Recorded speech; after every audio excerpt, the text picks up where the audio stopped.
खुदावंद यीशु मसीह के आला बबरकत जलाली और फतामन नाम में आप तमाम देखने वालों की सलामती हो। मेरा ईमान है कि आप सब खैरियत से होंगे। सो आइए कलाम मुकद्दस के एक बड़े खूबसूरत टॉपिक को हम देखते हैं।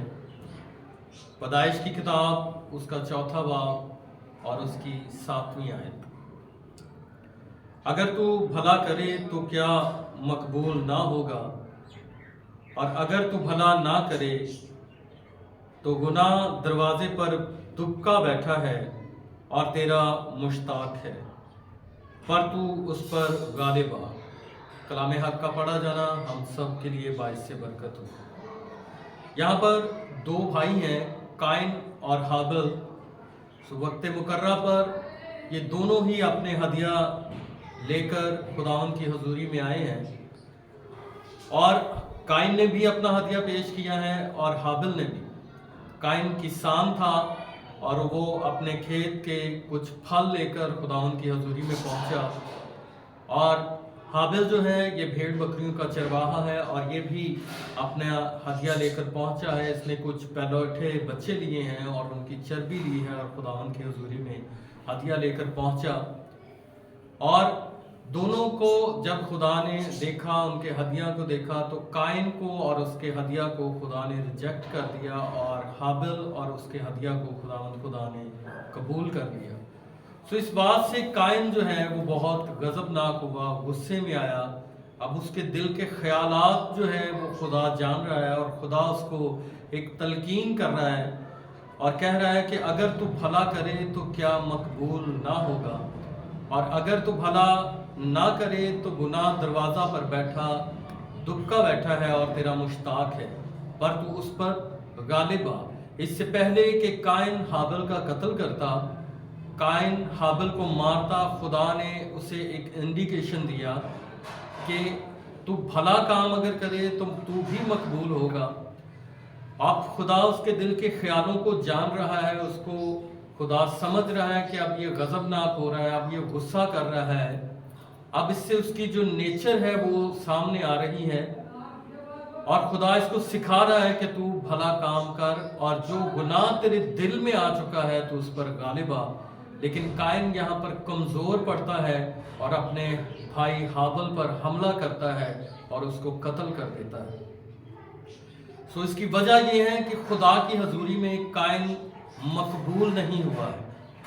सो क्यों मकबूल नहीं हुआ है? क्योंकि इसके काम, इसकी नीयत हमें टेक्स्ट से समझ आती है कि ये गजबनाक हुआ है, ये गुस्सा करता है और अपने भाई हाबिल का कत्ल कर देता है। और खुदा जब इससे पूछता है कि तेरा भाई हाबिल कहाँ है, तो ये खुदा को भी जिस तरह से जवाब देता है हम इसकी नेचर का अंदाज़ा कर सकते हैं। फिर मुकद्दस पौलुस रसूल भी काइन की नीयत को और उसके कामों को कोड करते हैं आगे खतूत के अंदर, कि काइन के काम जो थे वो बुरे थे और इसके बरक्स हाबिल के काम अच्छे थे। बहुत से लोग इस बात का ख्याल करते हैं कि काइन जो खुदावंद की हजूरी में हदिया लेकर आया वो गले और सड़े फल थे, लेकिन कॉन्टेक्स्ट ना तो हमें कुछ इस तरह की बात बताता है और ना कोई इसका प्रॉपर हवाला हमें मिलता है। सो काइन भी अपना हदिया लेकर आया है और हाबिल। सो काइन चूंकि किसान था, सो जो उसके पास था वो हदिया लेकर आया, और इसी तरह हाबिल जो उसके पास था वो हदिया लेकर आया। लेकिन आप ये देखें कि हमें टेक्स्ट ये भी नहीं बताता कि हाबिल उसके हमले का जवाब देता है, हाबिल उस पर भी कोई जवाबी अटैक करता है, बल्कि लिखा है कि उसने हमला किया और अपने भाई हाबिल का कत्ल कर दिया। सो याद रखिए कि जो हदिया हम देते हैं खुदा की हजूरी में बतौर शुक्रगुजारी, ज़बूर 50 की आखिरी आयत हमें बड़ा खूबसूरत एक मैसेज देती है कि जो शुक्रगुजारी की कुर्बानी गुजरानता है वो मेरी तमजीद करता है।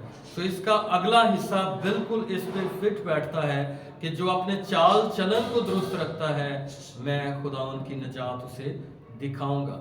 सो इसका मतलब है जब हम हदिया गुजरानते हैं तो इसमें हमारा करैक्टर जो है, हमारा किरदार जो है वो बहुत मायने रखता है कि अगर हम बेहतर नीयत के साथ अपना हदिया खुदा की हजूरी में गुजरानते हैं तो खुदा उस हदिये को भी कबूल करता है और उस इंसान को भी कबूल करता है जो हदिया खुदा की हजूरी में गुजराना जाता है।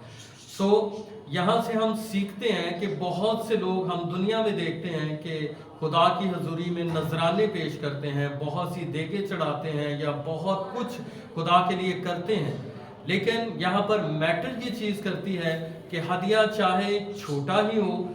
अगर आप अनाजील में देखें तो 2 दमड़ियों की आपको एक मिसाल मिलेगी, उसका बहुत छोटा बहुत माइनर सा हदिया था, लेकिन उसने पूरे दिल के साथ खुदा को दिया था। इसलिए लिखा है कि जब तक ये दुनिया रहेगी, सूरज चांद सितारे रहेंगे, इन वाक़यात को याद रखा जाएगा। अगरचे 2 दमड़ियां हो, मैं इस बात को तस्लीम नहीं करता कि उसके फल गले या सड़े थे। हाँ, ये ज़रूर बाइबल मुकद्दस हमें सिखाती है कि उसके काम बुरे थे। अगर हम खुदा की हजूरी में कुछ देना चाहते हैं, खुदा की हजूरी में कुछ शुक्रगुजारी गुजराना चाहते हैं, तो इसके लिए लाज़िम मलज़ूम जो हम पर बात है वो ये है कि हमारा करैक्टर बेहतरीन हो और कलाम के ऐन मुताबिक हो। अगर हम खुदा की हजूरी में कुछ देते हैं तो इसका मतलब ये है कि हमें खुदा के अहकामात को फॉलो करना चाहिए और खुदा के उस स्टैंडर्ड को समझना चाहिए जहाँ पर वो शुक्रगुजारी के हदिये लेता है। मुकद्दस पौलुस रसूल रोमियो के खत में फरमाते हैं, बस ए भाइयों, मैं खुदावंद की सब रहमतें याद दिलाकर तुमसे इल्तमास करता हूँ कि अपने बदन ऐसी कुर्बानी होने के लिए नज़र करो जो जिंदा, पाक और खुदा को पसंदीदा है। यानी हमारा जो हदिया है वो सबसे पहले तो ये बात है कि वो पाक होना चाहिए, और दूसरी बात खुदा को पसंदीदा होना चाहिए, और फिर इससे अगली आयत है कि इस जहान के हम शक्ल ना बनो बल्कि अक्ल हो नहीं जाने से अपनी सूरत बदलते जाओ। यानी अगर हम इस दुनिया में रहकर दुनिया के काम भी कर रहे हैं और खुदा को भी दे रहे हैं तो ये गलत है। और ये भी हदी के ताल्लुक से एक गलत तशरीह लोग कर जाते हैं कि जो खुदा का है वो खुदा को दो और जो कैसर का है वो कैसर को दो। तो यहाँ से हम ये सीखते हैं कि वो कॉन्टेक्स्ट और था, ये यहाँ पर जो हदिया खुदा की हजूरी में गुजराना जा रहा है यहाँ पर कॉन्टेक्स्ट और है। तो इसको हमने समझना है मुकम्मल तौर पर कि जब हम खुदा की हजूरी में कुछ गुजरानते हैं तो वो खुदा को पसंदीदा होनी चाहिए, और खुदा की पसंदीदा ये बात है कि हम उसके हुक्मों पर अमल करें, जो खुदा कहें हम वही करें। सो हम देखते हैं कि पैदाइश ही की किताब उसके 6 बाब में जब तूफ़ान नूह है तो उस ज़माना के लोगों में नूह रास्तबाज ठहरा है। क्यों ठहरा है? क्योंकि खुदा ने उसे जो कुछ कहा उसने वही किया। सो इस वजह से उस ज़माना के लोगों में से मर्द खुदा नूह जो है वो रास्तबाज ठहरता है। सो हम जब अपने हदिया जात खुदाउन की हजूरी में दें तो बेहतर ये है कि हम कलाम के मुताबिक दें, कलाम के मुताबिक अपने आप को ढालें, उस सांचे में ढालें जिसमें खुदा हमें ढालना चाहता है। तो ये बहुत ज़रूरी बात है कि हम खुदा को पसंदीदा, जो खुदा के पसंदीदा हदिये हैं वो हम खुदा को दें।